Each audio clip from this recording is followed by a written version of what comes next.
Capítulo 8. Poder-se-ia pensar que não haveria dificuldades especiais na maneira de executar essa última proposta.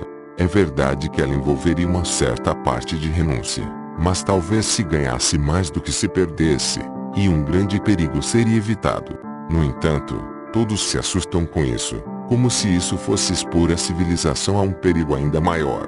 Quando São Bonifácio pôs abaixo a árvore que os saxões veneravam como sendo sagrada, os assistentes esperavam que algum acontecimento temível se seguisse ao sacrilégio. Mas nada aconteceu, e os saxões aceitaram o batismo. Quando a civilização formulou o mandamento de que o homem não deve matar o próximo a quem odeia, que se acha em seu caminho ou cuja propriedade cobiça, isso foi claramente efetuado no interesse comunal do homem, que, de outro modo, não seria praticável, pois o assassino atrairia para si a vingança dos parentes do morto e a inveja de outros, que, dentro de si mesmos, se sentem tão inclinados quanto ele a tais atos de violência. Assim, não desfrutaria de sua vingança ou de seu roubo por muito tempo, mas teria toda a possibilidade de ele próprio em breve ser morto. Mesmo que se protegesse contra seus inimigos isolados através de uma força ou cautela extraordinárias, estaria fadado a sucumbir a uma combinação de homens mais fracos. Se uma combinação desse tipo não se efetuasse, o homicídio continuaria a ser praticado de modo infindável e o resultado final seria que os homens se exterminariam mutuamente. Chegaríamos, entre os indivíduos, ao mesmo estado de coisas que ainda persiste entre famílias na Córcega, embora, em outros lugares, apenas entre nações. A insegurança da vida, que constitui um perigo igual para todos, une hoje os homens numa sociedade que proíbe ao indivíduo matar, e reserva para si o direito à morte comunal de quem quer que viole a proibição. Aqui, então, temos justiça e castigo.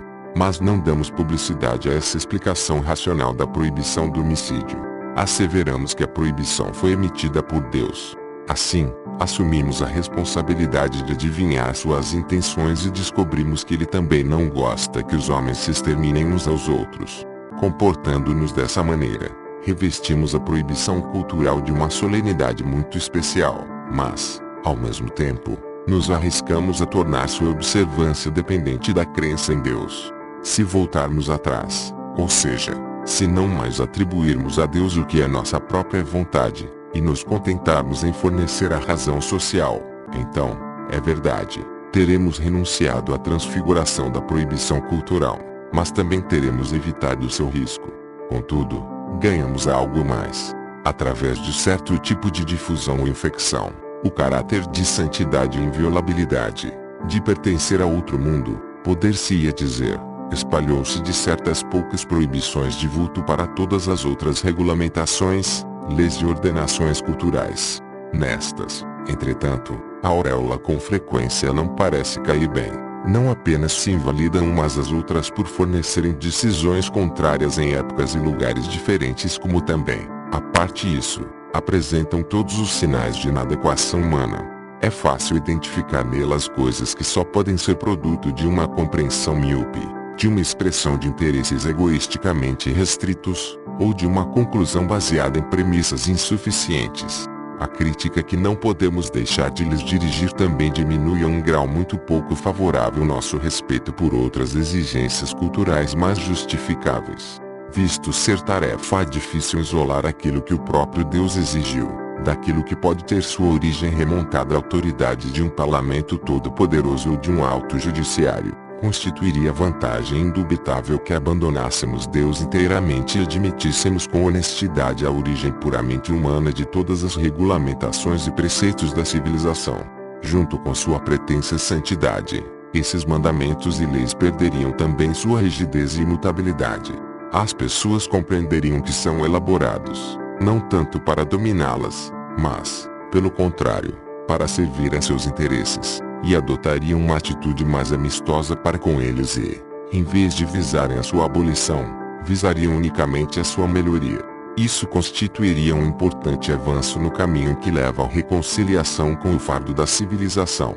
Aqui, porém, nosso apelo em favor da atribuição de motivos puramente racionais aos preceitos da civilização, isto é, derivá-los da necessidade social, é interrompido por uma dúvida repentina. Escolhemos como exemplo a origem da proibição do homicídio. Mas nossa descrição dela concorda com a verdade histórica. Tememos que não. Parece não ser mais do que uma elaboração racionalista. Com o auxílio da psicanálise, efetuamos um estudo precisamente dessa parte da história cultural da humanidade. E, baseando-nos nele, somos obrigados a dizer que, na realidade, as coisas aconteceram de outro modo. Mesmo no homem atual, os motivos puramente racionais pouco podem fazer contra impulsões apaixonadas. Quão mais fracos, então, eles devem ter sido no animal humano das eras primeiras. Talvez seus descendentes ainda hoje se matassem uns aos outros sem inibição, não fosse o fato de entre aqueles atos homicidas ter ocorrido a morte do pai primitivo, que evocou uma reação emocional irresistível, com consequências momentosas. Foi dele que surgiu o mandamento: não matarás. Sob o totemismo, esse mandamento estava restrito ao substituto paterno, mas posteriormente foi estendido às outras pessoas, embora ainda hoje não seja universalmente obedecido. Contudo, e tal como foi demonstrado por argumentos que não preciso repetir aqui, o pai primeiro constituiu a imagem original de Deus, o modelo a partir do qual as gerações posteriores deram forma à figura de Deus. Daí a explicação religiosa ser correta. Deus realmente desempenhou um papel na gênese daquela proibição. Foi sua influência, e não uma compreensão interna, instintiva, de necessidade social, que a criou. E o deslocamento da vontade do homem para Deus é plenamente justificado, pois os homens sabiam que se tinham livrado do Pai através da violência, e, em sua reação a esse ato ímpio, resolveram respeitar doravante sua vontade. Dessa maneira, a doutrina religiosa nos conta a verdade histórica, submetida embora, é verdade, a certa modificação e disfarce, ao passo que nossa descrição racional não a reconhece. Observamos agora que o cabedal de ideias religiosas inclui não apenas realizações de desejos, mas também importantes reminiscências históricas. Essa influência concorrente de passado e presente tem de conceder à religião uma riqueza de poder verdadeiramente incomparável. Entretanto, talvez, com o auxílio de uma analogia, outra descoberta ainda possa começar a alvorecer em nós. Embora não seja boa política transplantar ideias para longe do solo em que se desenvolveram, há aqui, contudo, uma consonância que não podemos deixar de apontar. Sabemos que a criança humana não pode completar com sucesso seu desenvolvimento para o estágio civilizado sem passar por uma fase de neurose, às vezes mais distinta, outras, menos.